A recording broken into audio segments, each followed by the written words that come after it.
Heute und zugleich eine Ehre, in dem Lande zu sprechen, in welchem meine Wissenschaft, die theoretische Physik, geboren إذا إن شاء الله في القرن القادم في الربع الأول منه، وبالتحديد أنا بقول 2027 بتكون إسرائيل مش موجودة.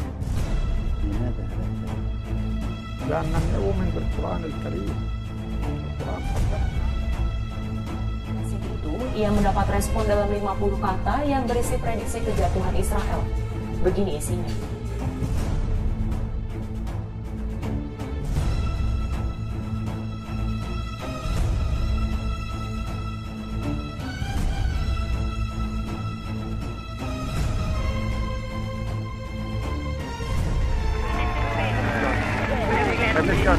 heute und zugleich eine Ehre, in dem Lande zu sprechen, in welchem meine Wissenschaft, die theoretische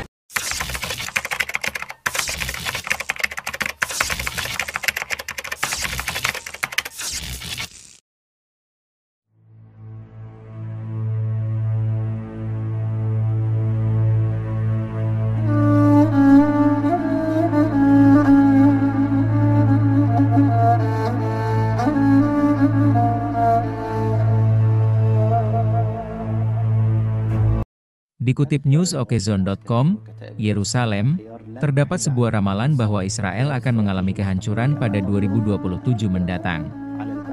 Ramalan ini disampaikan oleh Syekh Ahmad Yasin, seorang pemimpin spiritual Hamas, dalam wawancara dengan jurnalis Al Jazeera Ahmed Mansur pada tanggal 5 Juni 1999, melansir rekaman video yang dimiliki Memri TV. Video tersebut menampilkan wawancara antara Ahmed Mansur dengan Syekh Ahmad Yasin. Dalam video tersebut, Syekh Yasin ditanyai mengenai bagaimana masa depan Israel. Saya katakan Israel didirikan atas dasar ketidakadilan dan penjarahan. Setiap entitas yang didirikan atas dasar ketidakadilan dan penjarahan ditakdirkan untuk dihancurkan, kata Syekh Ahmad Yasin. Melalui wawancara tersebut, Syekh Ahmad Yasin meramalkan bahwa masa kehancuran Israel akan terjadi pada tahun 2027 dan ramalan ini didasarkan pada tafsirannya akan Al-Quran. Walau Israel saat ini memiliki kekuatan yang cukup untuk mempertahankan posisinya, Syekh Ahmad Yasin yakin bahwa pada akhirnya kekuatan Israel akan berkurang seiringnya waktu. Kemudian, Syekh Ahmad Yasin mengatakan kapan tepatnya Israel akan runtuh. Saya katakan bahwa Israel akan lenyap pada kuartal pertama abad 21 berikutnya, insya Allah, kata Syekh Ahmad Yasin.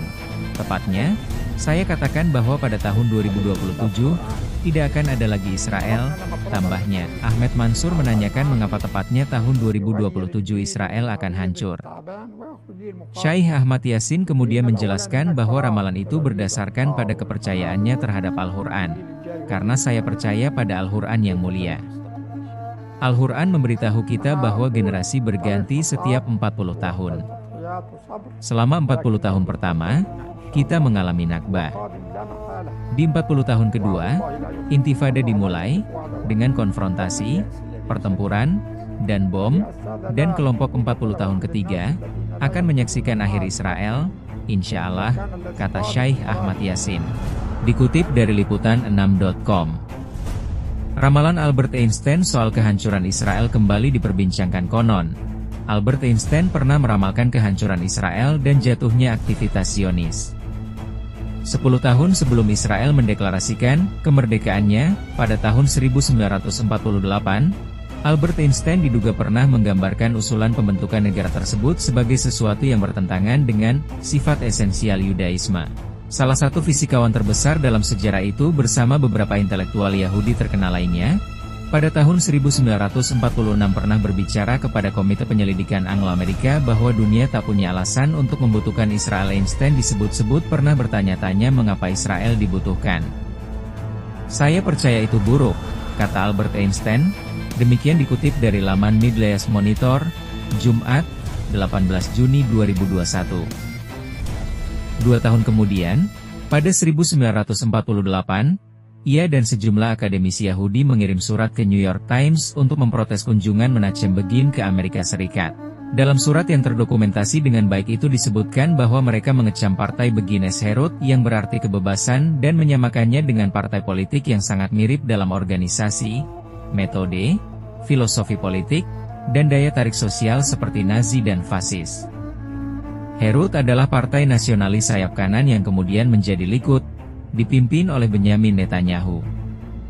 Sebagai pemimpin kelompok teroris Zionis Irgun, yang memisahkan diri dari organisasi paramiliter Yahudi yang lebih besar, Begin dicari karena kegiatan teroris melawan otoritas mandat Inggris.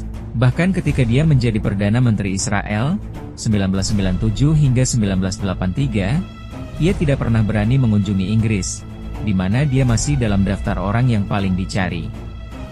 Kekerasan menjelang kelahiran Israel yang secara khusus disebut-sebut membuat Einstein muak. Terlebih ketika ia menolak tawaran untuk menjadi Presiden Israel.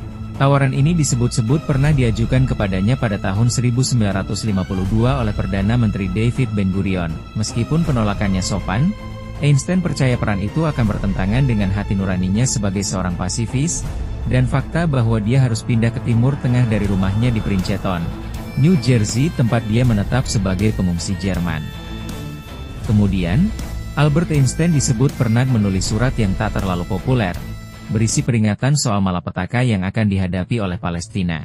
Surat khusus ini ditulis kurang dari 24 jam setelah berita tentang pembantaian Deir Yassin di Yerusalem Barat pada April 1948. Sekitar 120 kelompok miliso dari Begines Irgun dan Stern Gang memasuki desa Palestina dan membantai antara 100 dan 250 pria, wanita dan anak-anak.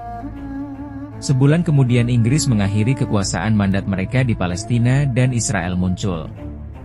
Legitimasi yang diklaim oleh para pendirinya adalah resolusi pemisahan PBB November 1947 yang mengusulkan agar Palestina dibagi menjadi dua negara, satu Yahudi dan satu Arab, dengan Yerusalem dikelola secara independen dari kedua belah pihak.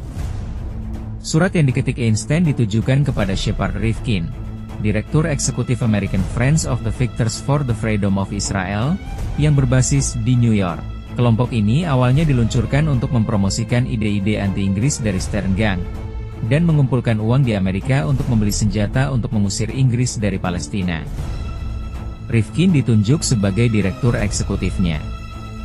Dia telah diberitahu oleh Benjamin Gepner, seorang komandan mengunjungi AS, untuk mendekati Einstein dan meminta bantuannya. Rifkin mau, tetapi setelah pembantaian Deir Yassin, ia menerima respons yang luar biasa dari fisikawan tersebut, lewat 50 kata.